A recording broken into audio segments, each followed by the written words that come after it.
Hello. I want to talk to you today about my hometown, Raymore, Missouri. It's about 30 minutes southeast of Kansas City. It's not really a small town, but it's got definitely a small town community feel to it. According to the U.S. Census.gov, the 2017 estimated population was about 21,000. And it's a very fun town. It's a lot of community involvement with festivals and farmers markets and lots of other activities that really bring the residents together. And it's been a lot of fun. We've lived here for 10 years and we've loved it.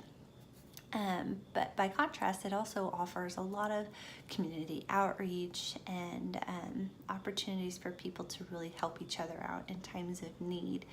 And it's actually one of those community outreach programs that I really wanted to kind of focus in on. It's kind of a digital subset of this community within the community. And it really centers in on the school district because about a week and a half ago, there was a tragedy where a child chose to take their own life. And born out of that was a closed Facebook group started by some moms, some parents that really wanted to do something to help, reach out to children who are struggling, to try to save any other children who may be struggling with thoughts of suicide, depression, and anxiety, and just really wanting to lift the spirits and encourage and spread love and hope to all of the kids in our community. And so this closed Facebook group was only open to residents and those in our community, so as to keep it organic within the community. And over the past week, it has just exploded. It's been very interesting. I've been a part of the community since day one. A friend of mine started it, and in just the past week, it has grown to almost 3,000 members, which is almost 15% of the population of our city, which is kind of astounding to think that in a week that many people just have snowballed into this tiny little subset of our community. And it just got me thinking about how a community, can kind of migrate to this digital platform where we connect with one another in a whole new arena. And so, of course, with all things, progress, there is pain, and there's beauty and pain, both. And so I kind of wanted to touch on that and talk about that in digital community with you guys. So one of the things that I've really seen a lot of posts in the community have been very encouraging and very uplifting, trying to give advice to parents and trying to help people in the community to really spot the children with needs and how to reach out to them and how to be able to help in the most effective manner. But also within that are comments and posts of frustrated, angry parents who don't feel like they're getting the support that they need. So there's really juxtaposition of people who want to help and people who need help kind of colliding together.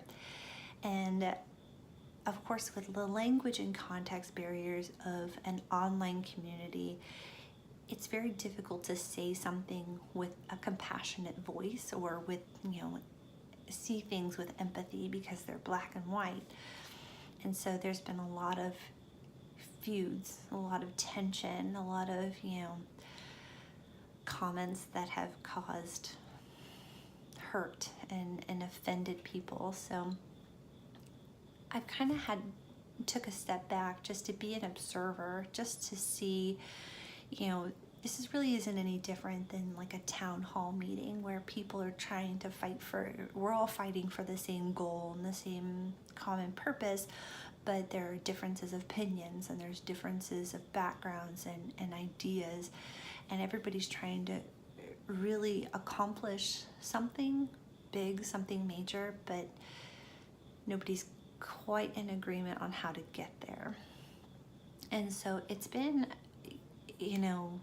trying to navigate pride and ego it's been very interesting to see. There have been several posts where comments have had to be turned off by the administration or the administrator of the group because they've just gotten so incredibly negative.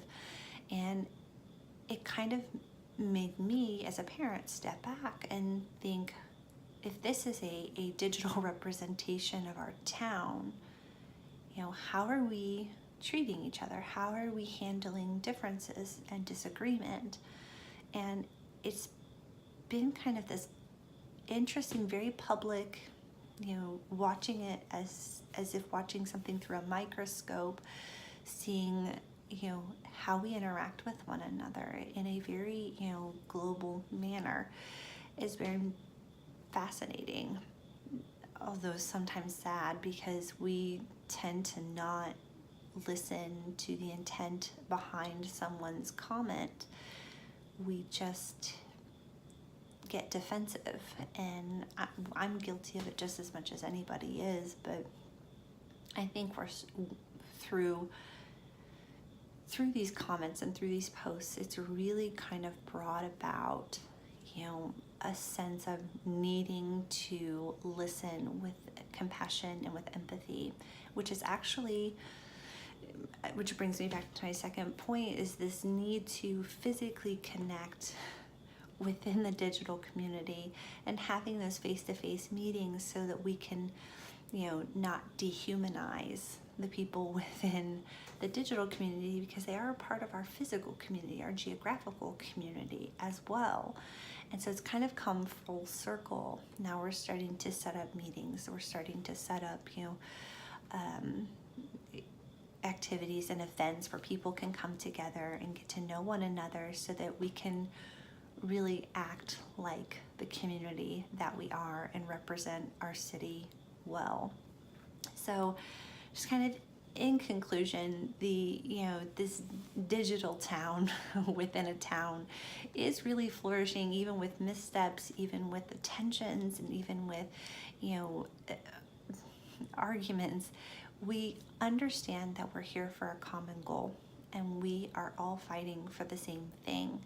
And so, You Matter RAPEC is really making a difference, and I'm very proud to say that we've kind of created this thing that, though not perfect, is, a great representation, digital representation of the community that I love.